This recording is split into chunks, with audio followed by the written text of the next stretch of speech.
Hey guys, Saturday, December 21st, 2024. Let's see what the Black Widow is doing. So far, she's very bullish. Price action is bullish. This is the weekly chart. So I'm going to focus on this video just on the Elliott wave theory.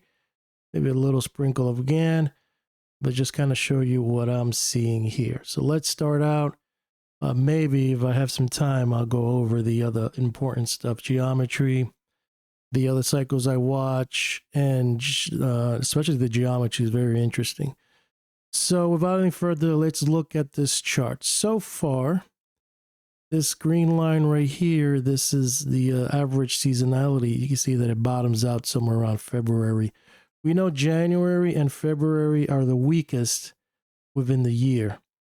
And you can see that nat gas is just being bullish, not even pulling back. We have broken above this high that we did somewhere October 27th. What was that? 353, 363 around there. So some traders could be like, whoa, wait a minute, we have a breakout. So looking at this breakout, you have the risk of it being a head fake and then it pulls back in and follows the seasonality. So make sure you're not caught off guard if it does pull back next week and then follows the seasonality. But as of right now, it's a breakout.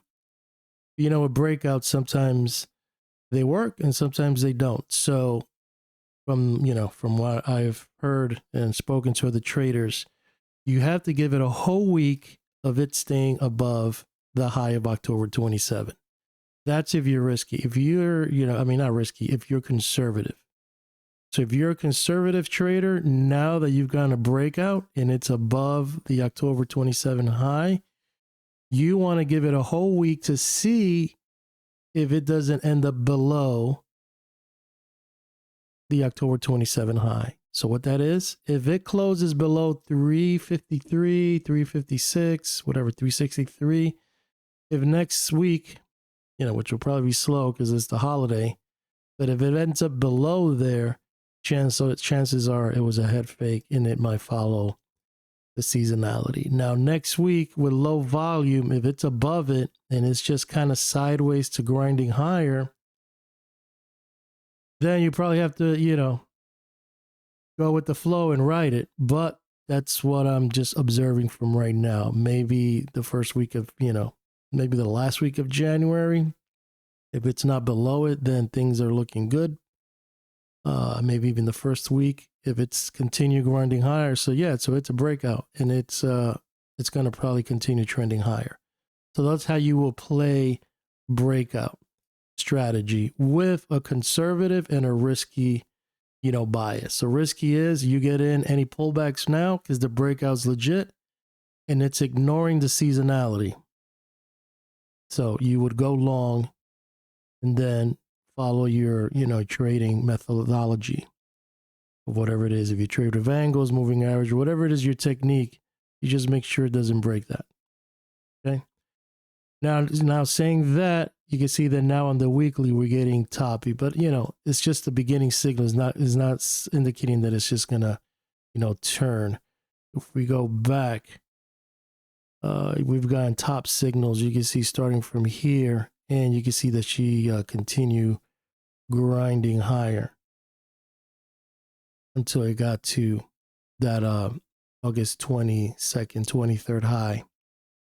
You can see that you kept getting the overbought area. And right here, it was that final one, which was right here.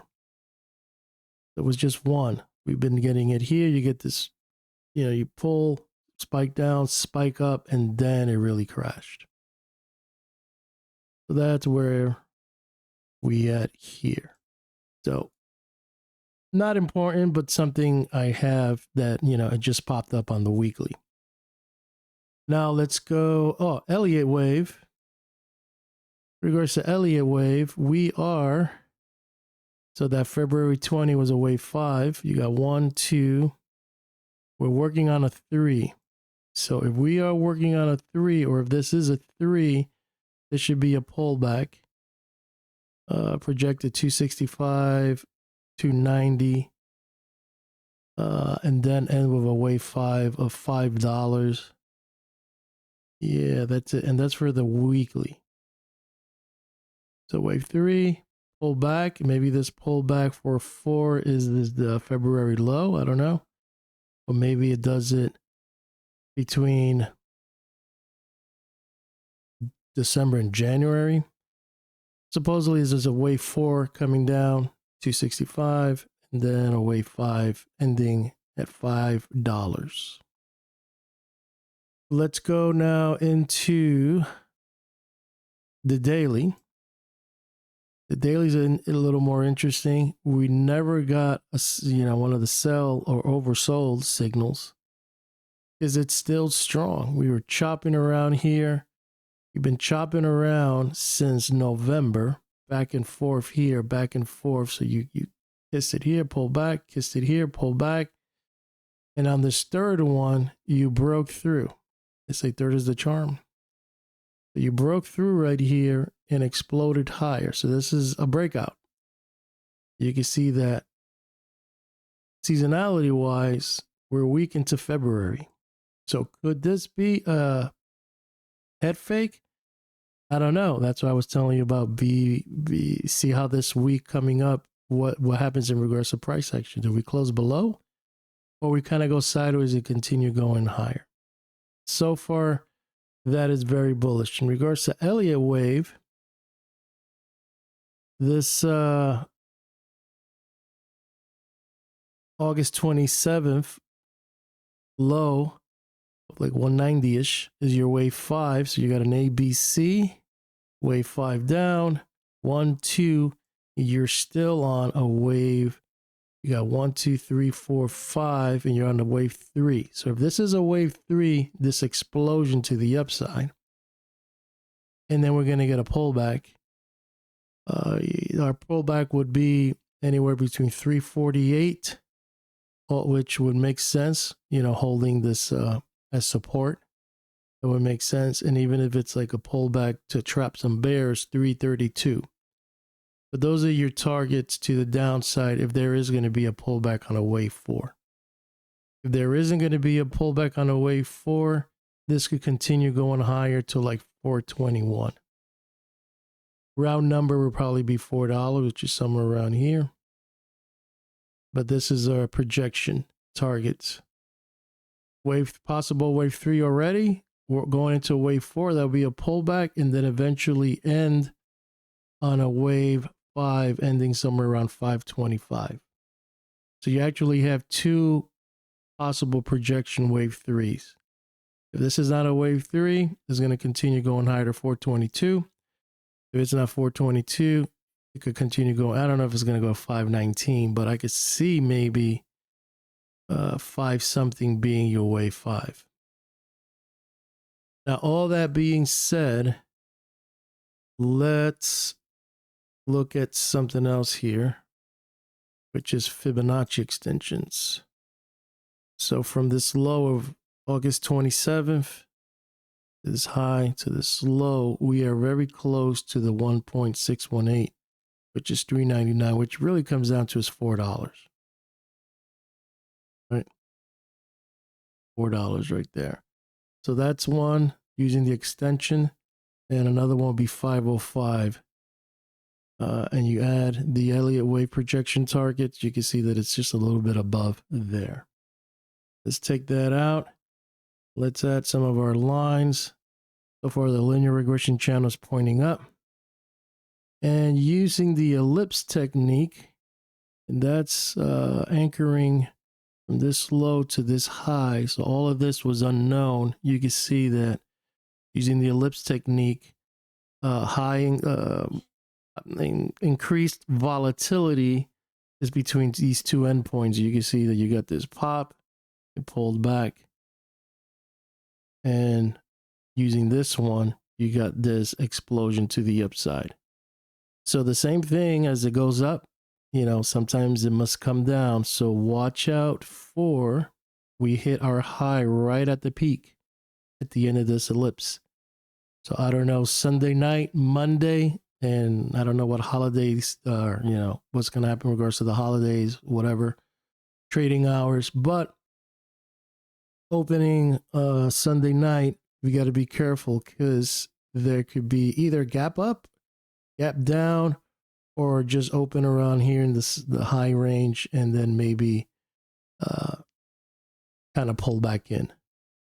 So be careful. So you want to watch out for the next open and also for the 26th. You got a cluster right here of 2 on regards to high volatility days, which is the 26th. But then I don't know, is that the Christmas? I don't know if there's going to be any high volatility. There's a lot of traders, you know, and I don't know if the markets are closed. So it's kind of those things that, you know, it might not, you know, have an effect because there's probably not going to be a lot of traders trading in regards to the holidays. So maybe it could just be some sideways actions to maybe higher, unless it's going to pull back to fill these wave 4s. But so far, everything looks very, very bullish in spite of ignoring the seasonality. Like I said, it also could be a bear trap, a bull trap. So be careful.